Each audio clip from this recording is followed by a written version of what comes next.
Hello students, welcome back to our YouTube channel Zoologic Minds. Today we are going to discuss about the general characteristic features of phylum Ctenophora. And if you want notes of these lectures, you can get the link of notes from the description box. And also if you want to watch the previous lectures of phylum Cnidaria and Porifera, water canal system and all, you can get the link of those lectures from description box also. So let's discuss about the characteristic features of Ctenophora. The word Ctenophora, Cteno means comb and phora means bearers. Means Ctenophore are commonly known as comb bearers. Their habitat, they are exclusively aquatic marine animals. Habitat, they feed on plankton, they swim by cilia, and they have a remarkable power of regeneration.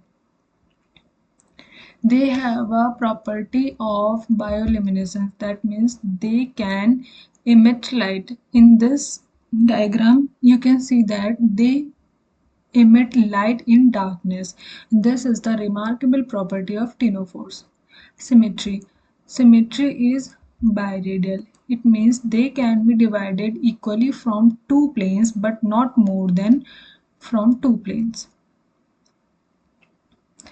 And germ layers, they are diploblastic animals. It means they have outer ectoderm and inner endoderm, but they do not have mesoderm.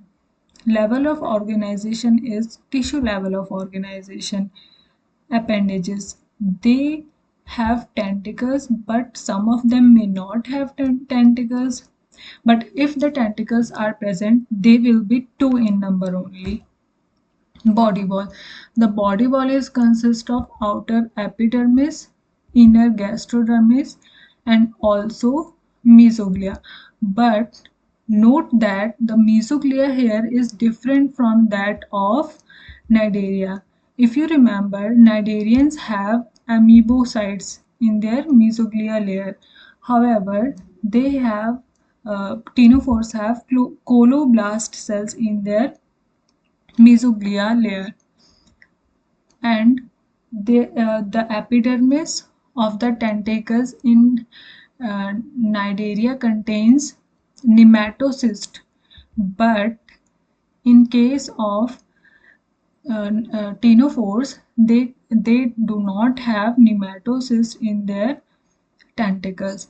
But there's an exception also. The Euchlora rubra has the nematocyst on their epidermis of tentacles.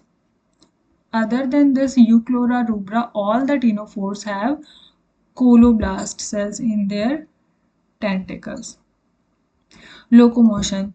They move by 8 ciliary plates called as comb plates, which are present on their body. And the cilia of these plates help in swimming. Ctenophores, and this is the reason why they are called as comb jellies, because they appear like jelly and they have 8 ciliary plate which looks like comb, and that's why they are called as comb jellies. Body cavity, they are acoelomates. Digestive tract, they have complete type of digestive system, unlike cnidarians. Cnidarians have incomplete type of digestive system. It means the ctenophores have different pores for mouth and anus. The digestive tract is composed of mouth, pharynx or stomodium, stomach or infundibulum, anal canal, and in two anal pores are present. The stomach is highly branched to form a complex system of gastrovascular canals. Let's take a look on the digestive system of ctenophores. So this is the diagram showing the digestive system of ctenophora. So here, this is the terminal where mouth is present is called the oral end. and opposite to the oral end is called the aboral end. So it is consist of mouth. Here is the mouth, and then the pharynx or stomodium, and then here is the infundibulum or stomach, and on the oral side, on the aboral side, there is also the statocyst is present, which is meant for the balancing. And then after the infundibulum, it leads to the anal canal and ends with the two anal pores. Now, sense organ is the presence of statocyst on the aboral end. Here is the statocyst. Reproduction, they are monoecious, or we can say hermaphrodite or bisexual. It means both the male and female reproductive organs are present on the single body. They show pedogenesis. Pedogenesis is the sexual maturation of the larva. It means the larva can reproduce sexually. Development. The egg contains, development is basically indirect, which includes the sidipid larva, and their egg contains the yolk. It means if the egg contains yolk, it is called as lecithal.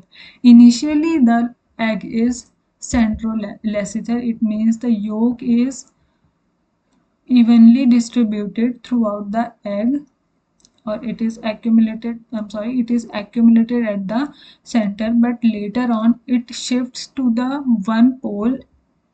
That's why it is called as the telolecithal. The cleavage is complete, holoblastic, unequal, biradial, determinate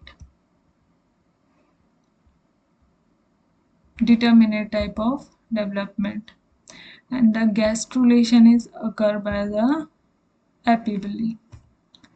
Classification of phylum Ctenophora is on the basis of presence or absence of tentacles. They are divided into two classes. If the tentacles are present, they are called as Tentaculata, and if the tentacles are absent, they are called as Nuda. So the class 1 is Tentaculata, which includes Pleurobrachia. It is commonly known as sea gooseberry. Pleurobrachia reproduces only sexually. Asexual reproduction is totally absent here, which includes the sidipid larva. The power of regeneration is well marked in Pleurobrachia. The tentacles bear special adhesive cell called the lasso cell or coloblast cell, which help in the food capture.